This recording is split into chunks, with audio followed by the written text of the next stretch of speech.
Te, kamusta ang imong nga pag-eskwela subong first time mo? Ikaw pasalamat ka kay nga abi mo.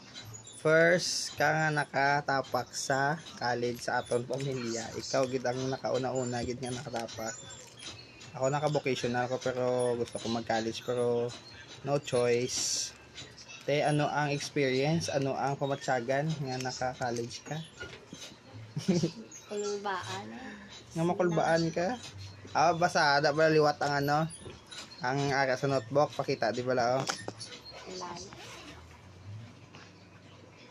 Ay, let your heart. Pakita, di ba la? Ang muna, bakal ko na, kay para babasa mo na perme.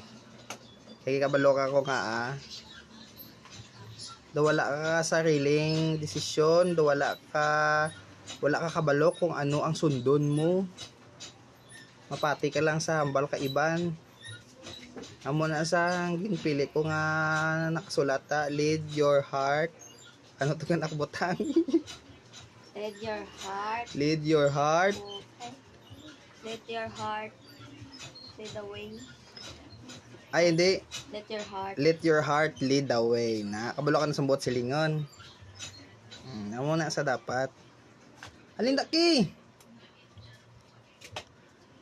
Te, ano ang pinagkaiba sang college level sa high school, Your heart. elementary, senior high? Anong ging kalain nila? Ano ang experience nga wala subong sa college? Siyempre first week mo pa lang hindi mo pa na ma-feel pero mabalaan mo gina ang pamatyagan kung anong kinalain, di ba? Bisan first day mo pa, bisan sa high school, senior high, sa elementary. Ano ang nabatyagan mo kinalain sa ila? Sa senior high, nang daw medyo budlay man, tapos kakakaya. Pero sa college siya. Enjoy mo man. Tapos kung sa college pinakasadya sa tanan ang high school life, di ba? Kung college ka naman niya, siyempre kailangan mo na seryosohon gid. dapat may time management. Huwag mo gina time management, hindi basta-basta ang mag-college, kag siyempre ang financial. First ginada ang financial nga struggle sa aton, kay siyempre pigado lang ta, di ba? So dapat make it seryosohon, tapos give your best, tapos amo na let your heart lead the way, di ba? Para makuha mo gid ang gusto mo. Kag samtang gusto mo ang ginahimo mo, buhaton mo, pero dapat hindi makaguba sa imo nga pag-eskwela, sa imo nga kaugalingon. Kag dapat hindi man ka gina-pressure, pero ang kailangan mo lang himuon bilang isa ka estudyante, amo nang himuon mo. Tapos, kung may kinanlan ka, siyempre, gawan ta ng paraan, sabihin mo lang ng mas maaga, baw. Amo na, dapat hindi ka magsuko. Ano lang, continue lang. Kung may problema, ano lang, share lang. Kaya kung may problema ka nga hindi mo paghihambal, labi na sa financial, mabudlayan pa kita kung magdugay. Sakto? Alam na. Dapat seryoso gid. Tapos let your heart lead the way. Tapos ano pa? Ang imo himuon?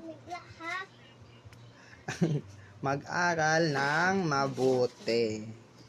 Diba?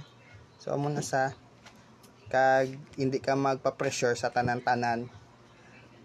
Pati lang kag sunda lang ang imo nga gusto kag ang imo nga ginapatihan nga insakto. Sunda lang gid. Do ba hibi ka haw? Di ba hibi? Amo ginang life. Kailangan mo ma-experience ang kabudlay bago kang magkadto sa success sa taas. Kay para ma-feel mo man ang mga tawo nga nakaagi man pareho sa inagyan mo, di ba? Ang iban daya hindi mo na hindi na sila ka-feel sa iban nga pareho sa aton. Kay syempre, gimbata silang damo kwarta. Mahimo nila ang gusto nila. Kita kailangan taya magpanimakas danay antes ta makuha ang gusto ta kay amo nang pinakanamit sa tanan nga achievement nga ginpangabudayan tagid para makuha talang ang gusto tagid. Amo na sa Kagapati man ko sa sa Isaiah 60:22, when the time is right, the Lord will make it happen. wow.